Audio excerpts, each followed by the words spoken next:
жерге түшкөндөн кийин эски Кудайдын күчү жоюлду, Алланын күчү жоюлду болуп атат.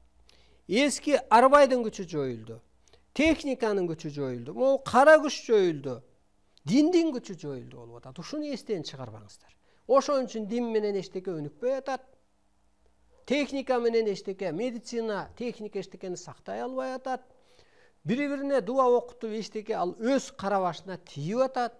Мында берилет. Эми кара оюң, сөздү кой, керек болсо оюң өзүңө таасир этет, эч кимге жетпейт деп. Ошон үчүн менчик үчүн, жеке кызыкчылык үчүн кара ойлуу болуш керек. Эмне тамды? Кудай ордун адам аткарып калат. Кыргызчылык кыргызды башкарат. Ушу адам химия болуп, табият физика болуп, жыйынтыгы чыгат. Ааламдын ордун адам аткарып калат. Адамзаттын бейиши ушу аял сыпаттагы адам ата болот ал Арыстан Алай. Көрдүңүзбү, бирөөнү бир периште кийген болсо Арыстан Алайды адам ата кийди. Караан болуп асманда жүргүсө жаран болуп, Теңир ата кийди. Куйруктуу жылдыздын энергиясы кийди. Табияттын бейиши куйруктуу жылдыз болот. Эми жаңы доордо ушу тамган закондор эч өчпөйт экен дагы, өчкөн мыйзамдар эч тамбайт. Кайра жанбайт. Ошондо арбай мурун аалам башкарып келсе, азыр адам башкарат, алар аткарат болуп калды. Кыргыз башкарат, алар аткарат. Бизге керемет курал болуп калды аалам. Периштеби, инопланетанбы көрдүңүздөрбү?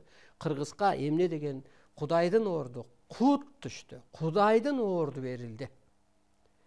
Бул эмнеге мындай болуп атат дегенде мындай түшүнсөңүздөр болот. Мына аалам күчтөрү болгон болсо, бул адам болгон болсо, булар жерге түшүп келди дагы, адам жерден өйдөлөп көккө айланат.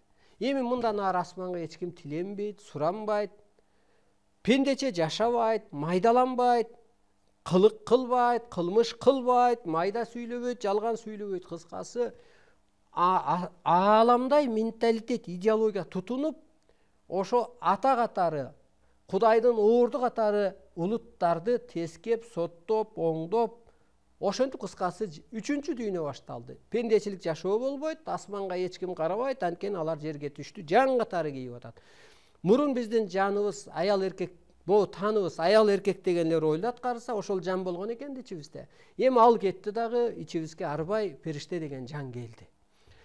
Мына урматтуу журтум, бүгүн эмне кылышыбыз керек? Мынауну эстен чыгарбаңыздар. Ар бир доордун убагы болот, улуу илими болот, учур чагы болот.